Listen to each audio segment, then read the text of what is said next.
Bon,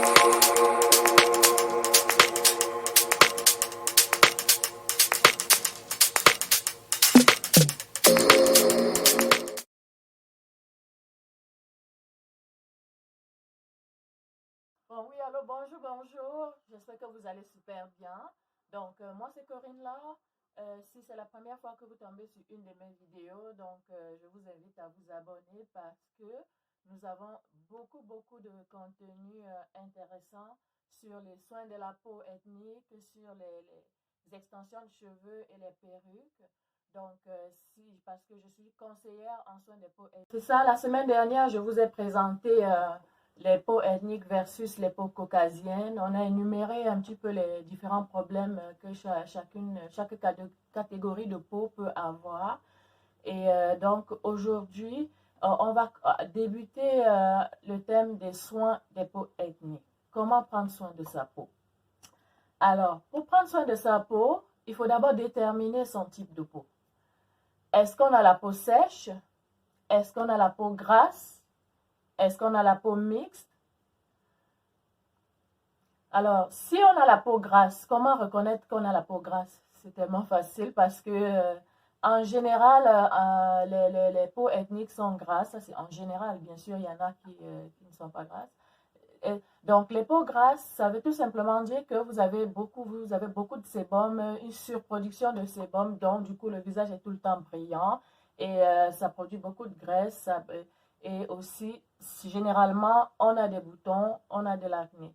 Donc, en ce moment-là, oui, on a une peau grasse. Maintenant, les peaux sèches, bien évidemment, comme ça se dit, la peau sèche, c'est sec. Donc, quand on ne s'hydrate pas, on sent la peau du visage ou du corps même qui tiraille un peu, ça se tiraille et puis parfois ça fait un petit peu mal. Donc, en ce moment-là, oui, on a la peau sèche. Maintenant, la peau mixte, généralement, les personnes ethniques ont le visage, la peau du visage mixte. Donc, ça veut dire sur les bords, les joues, on a la peau sèche et puis la zone T du visage, donc front, nez et menton, elle est grasse. Donc, ça fait que avec ces trois catégories-là, si vous réussissez à vous situer, vous êtes peau grasse, peau mixte, peau sèche. Maintenant, oui, vous pouvez maintenant commencer déjà à déterminer quel genre de soins il vous faut. Bien sûr, si tu as la peau sèche, tu dois bien sûr prendre des soins, adopter des soins qui vont t'hydrater. Des soins qui vont t'hydrater parce que c'est très important d'hydrater la peau en ce moment-là. Si tu as la peau grasse, tu dois bien sûr utiliser des produits matifiants, donc des produits qui vont réduire la sécrétion de sebum, les produits qui vont resserrer les pores, les produits qui vont désincruster les pores, les produits qui vont tout simplement rendre ton teint un peu plus frais, moins gras, tout simplement très beau. Maintenant, si tu as la peau mixte, un peu des deux quoi.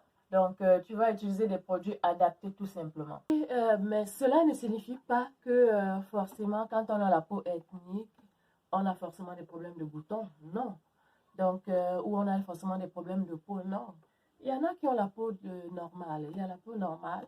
Et ceux qui ont la peau normale, généralement, ils ont toujours la peau très douce et qui n'est ni sèche ni grasse. Donc, du coup, ces personnes-là sont déjà chanceux et tout, comme des peaux de bébé. Donc, oui, il y a des personnes avec la peau normale.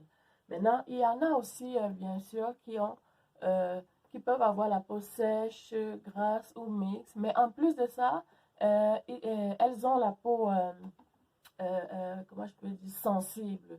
Donc, elles peuvent avoir la peau sèche et sensible, la peau grasse et sensible ou la peau mixte et sensible. Quand c'est sensible, ça veut dire que ça réagit très vite à certains ingrédients qui se trouvent dans des produits cosmétiques. Parfois, il suffit qu'ils utilisent une lotion ou je ne sais pas, un produit et puis elles sont brûlées ou alors tout simplement des démangeaisons, des picotements et tout. Des réactions, un peu comme des réactions allergiques tout simplement à certains ingrédients. Ces personnes-là doivent donc c'est sûr que c'est un peu difficile de savoir quel ingrédient nous va, quel ingrédient ne nous va pas et tout, mais bon, Mais une chose est sûre, c'est qu'il y a des produits aussi, pour ces personnes-là, il y a des produits en général qui sont adaptés aux peaux sensibles, donc ce n'est pas perdu du tout. Il y a une solution à chacun de nos problèmes de peau. Maintenant, comme deuxième point à considérer pour choisir le soin de la peau à adopter, il faut déterminer les causes de son problème de peau. Alors, les problèmes de peau varient. Il y a plusieurs critères qui font en sorte que, plusieurs causes qui font en sorte qu'on ait un problème ou un autre.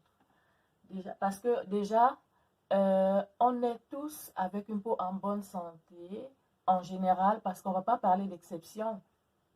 Okay? Donc, ça fait que le premier facteur, c'est l'âge. Okay? Pourquoi l'âge? Parce que, comme je l'ai dit, on est tous avec une peau en bonne santé en général, mais avec l'âge, par exemple à la puberté, c'est sûr qu'on a les hormones qui font en sorte que généralement, oui, on a beaucoup, il y a des boutons qui viennent, donc généralement l'acné juvénile.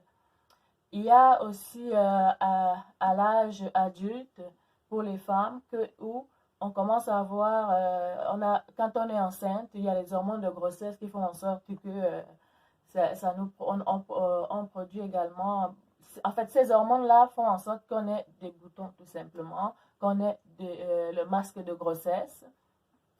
Et puis, il y a également à l'âge mature. À l'âge mature, on a tout simplement, il y a les taches de vieillesse qui apparaissent, il y a l'apparition des rides, et ainsi de suite. Et puis aussi, que ce soit à la puberté, que ce soit à l'âge adulte ou à l'âge mature, généralement, on prend aussi des pilules, et les pilules contraceptives ou tout simplement d'autres méthodes contraceptives comme le stérilet. Et donc, ça projette des hormones aussi, et ces hormones-là, parfois, nous donnent des boutons. Donc, il y a tellement, donc c'est pour ça que l'âge est important à considérer quand on veut adopter son choix de produit pour prendre soin de sa peau. Alors, comme autre point à considérer, donc comme cause de ces problèmes de peau, il y a l'environnement, il y a le climat, il y a l'activité qu'on mène ou les conditions de vie. Pourquoi?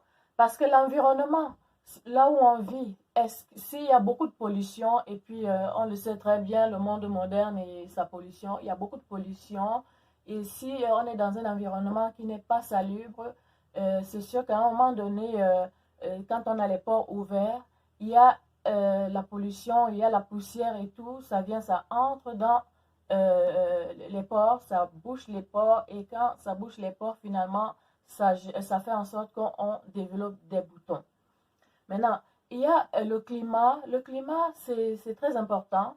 Le soleil, que ce soit en été, que ce soit en hiver, saison sèche, saison de pluie, la peau a besoin de soins particuliers.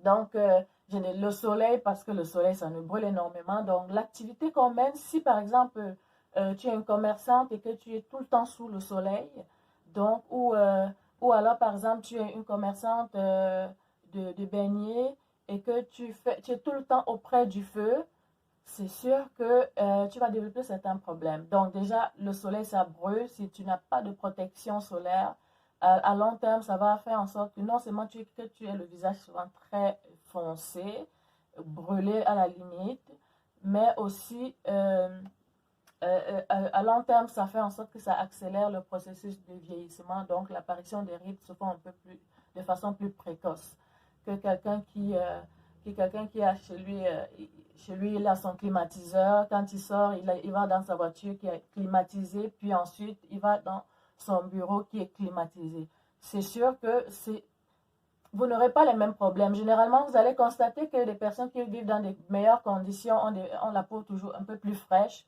que quelqu'un le vendeur à la sauvette, qui est sous la pluie, sous le soleil toute la journée. C'est sûr qu'en ce moment-là, si tu veux prendre soin de ta peau et que tu es tout le temps sous le soleil, il y a des soins à adopter qui sont complètement différents des soins de quelqu'un qui est dans son climatiseur toute la journée, qui est peu exposé au soleil. c'est ça. Donc, alors, maintenant, il y a aussi, toujours dans l'activité qu'on mène, si on vit si on a un boulot très stressant, ou alors les étudiants, quand la période des examens arrive et qu'on est tout le temps stressé, euh, on est inquiet, chaque fois que tu es inquiet ou quand tu as des problèmes en général et que tu es inquiet, si tu ne dors pas bien parce que tu es pensif, ainsi de suite, c'est sûr que ta peau va te le faire savoir. Tu auras une peau terne, tu vas manquer d'éclat. Que tu sois dans le climatiseur ou pas, que tu sois, peu importe où tu te trouves, quand tu es pensif, quand tu ne dors pas minimum 8 heures par jour, quand tu es stressé, tu es dépressif et ainsi de suite, c'est sûr que oui, tu vas développer des problèmes de peau. Il y a des boutons de stress. Il y a des boutons de stress, effectivement. Il y a des boutons parce qu'on est pensé, parce qu'on n'est pas tranquille. La température monte et descend. Et oui, ça fait en sorte que on se retrouve en train de développer des boutons de stress. Donc, alors, quand tu connais ça, si tu es à mesure de déterminer que oui, j'ai des boutons de stress, ben, il faut savoir comment en prendre soin aussi. Comme autre point à considérer pour pouvoir déterminer quels soins choisir pour sa peau, il y a également son hygiène de vie, son alimentation, est-ce qu'on est actif ou pas actif. Donc, c'est tellement important. L'hygiène de vie, pourquoi? Parce que déjà, si, par exemple, les linges de lit, tous les oreillers, nous, les femmes, on met beaucoup de produits sur nos cheveux. Et si euh, quand tu vas te coucher, si tu ne protèges pas tes cheveux avec un foulard ou peu importe, quelque chose en satin qui ne laisse pas pénétrer comment je peux dire, qui ne laisse pas passer l'huile pour transférer sur l'oreiller, c'est sûr que ça va transférer les produits sur l'oreiller et ensuite, toi, tu vas y mettre ton visage, tes joues, ainsi de suite. C'est sûr que tu vas développer des boutons dus à ça. Donc, ça fait que en général, on va dire, l'oreiller là, il faut le changer à chaque semaine ou à chaque 2 semaines. Mais l'idéal, c'est vraiment à chaque semaine. Il faut changer parce qu'on transfère nos produits de cheveux sur l'oreiller et après, finalement, on le met sur le visage. Et du coup, le visage, parce que ce ne sont pas des produits appropriés pour le visage, donc forcément, ça va développer, vous allez avoir des boutons. Maintenant, comme hygiène de vie aussi, est-ce qu'on est sport actif ou pas? Quand on est actif, c'est très important. Quand je dis actif, c'est plus dans le sens de sportif. Est-ce qu'on fait de l'exercice physique? Est-ce que tu es alcoolique? Est-ce que tu n'es pas alcoolique? Est-ce que tu fumes? Toutes ces choses-là, ça fait en sorte que notre peau nous le fait savoir. Hein? Est-ce que tu as une alimentation saine? Est-ce que tu manges bien? Est-ce que manger bien, ça ne veut pas dire manger à satiété. Non, manger bien, ce sont des aliments sains.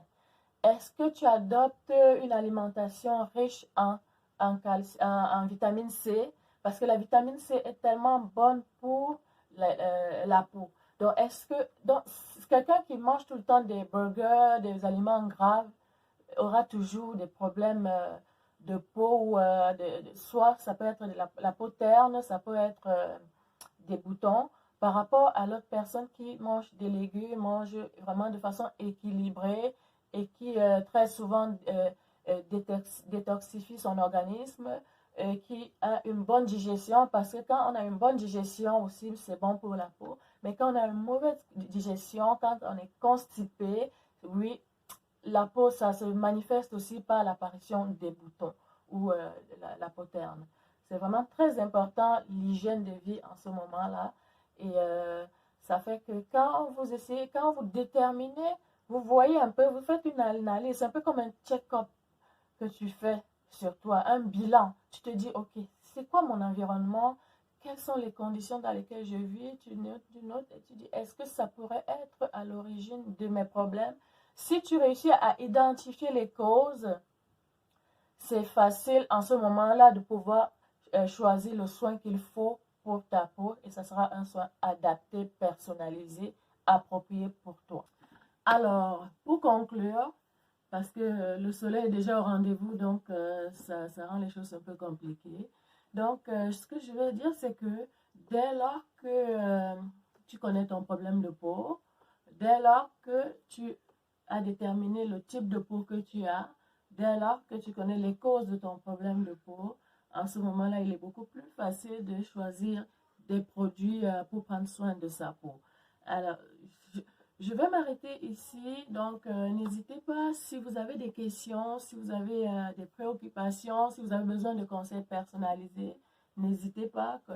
Je laisse mes contacts sous la vidéo pour que vous puissiez me contacter. Et n'hésitez pas à partager la vidéo pour permettre à d'autres personnes qui ont des problèmes de peau ou pas et qui souhaitent prendre soin de leur peau avec de la façon la plus appropriée. Alors, n'hésitez pas de partager. Abonnez-vous si ce n'est pas encore le cas. Et puis, je vous souhaite une excellente journée ou une excellente semaine ou un excellent week-end, tout dépendamment de quand est-ce que vous écoutez ma vidéo. Alors, que Dieu vous bénisse.